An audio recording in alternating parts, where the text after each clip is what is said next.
No op available, unfortunately, which is always a nice thing to have for woxic, but let's see if they're going to be able to get this one done with just the rifles. Looking to get aggressive. I like this, actually. Two players push straight up through short. Chris does take down Hunter.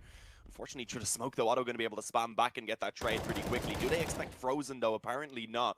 He's going to be there to drop Esperanto quite swiftly, and with that now, it is actually a man advantage being taken.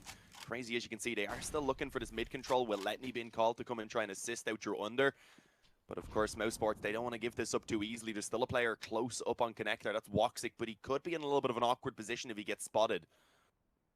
Well, as woxic picks up one, the trade should be there as ottoNd dropped down to find it. Letney was going to assist, but just kept it on a shallow peak in case he was trying to run all the way back. A 2v3 is a difficult enough situation for chrisJ to recover from, but this is a very important round. They'll cripple the CT's economy if they win this, and already getting good damage in considering the fact they will easily be able to buy up in the next.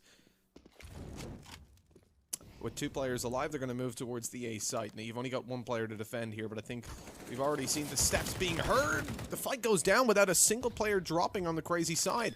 Bomb plants it. It's kind of open to CT, but the peek's not going to come through, leaving ottoNd to just back off, dropping a Molotov in towards jungle, not worrying about a peek from there, and they can take passive stances now. Play off the bomb, play the time. mousesports on the back foot all of a sudden. They do still have the HP advantage, though, over on the mousesports side, and also you can't forget coming in together. They have a smoke and a Molotov. That molly going down over towards ramp to see, I believe, if it can hold anyone off. And then the smoke now being dropped on the bomb. The issue is Otto just wrapping around. They have no idea that this is happening. He has to line up perfectly and make that the lineup on both players. I initially intended it to be just towards the player on the bomb that the lineup was prepared, but he was gifted the second frag for free. That's 9-0 right now for Otto. This man is having a pretty hot start for. On a 1-1 setup, both of these players so spread out. Carrigan's able to pick up one though, and now his position known. It gets a little bit more difficult, especially with that op posted up on him. I was about to say this could be quite awkward, because as long as he just tried to stay alive, wasted a bit of time, and allowed for his teammate to rotate, then it would have been very winnable. But instead now ropz on his own, coming in from short. That's a very quick shot onto Otto. What the hell is that? Looking to try and trade it out to a rifle, unfortunately gets spotted, and this is going to be dangerous now. Letney knows he's moving in from short. He has been given the freedom and space to move forward, though. That Molotov clearly not going as intended, but it will be down either way. He needs to try and work around it now and just adjust to the situation, taking his time. He has an idea about where this final player is positioned. He takes the swing, and a headshot alongside of it. There it is. ropz going to be coming out on top of the 1 versus 2. And of course, again, there is enough time for that defuse to come in. Up again being retrieved as well. So another one here from mousesports where they just about... It's not the Kobe. woxic survives with 7 HP.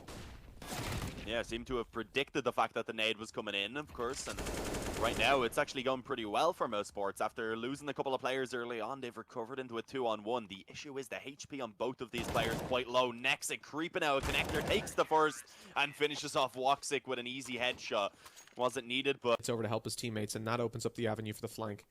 Carrigan's got a free pass, but ottoNd comes back to check it. Takes the kill as he goes. Letney, oh my god! You just can't push him. Yeah. Your whole team versus... Everyone else, though, unfortunately, is going to be on Glocks, so I don't really expect much damage to actually be found in this round. They are grouping up above B, so maybe they can get out on towards that B bomb site, get the bomb down for a little bit of extra money at least. But there's the P250 already gone.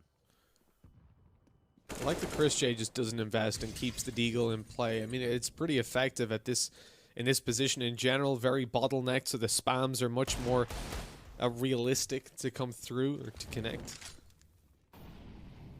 And on 12-6, and what should be 12-7, mousesports have got a lot of cash built up thanks to chrisJ playing this weaker economy game. Even if he gets taken down, this is the other thing. They get nothing for it, and they're not going to get anything at all.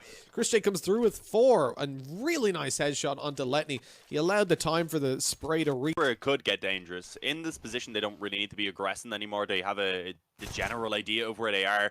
Hunter, of course, just holding that angle, takes a couple shots and decides to fall back off, so...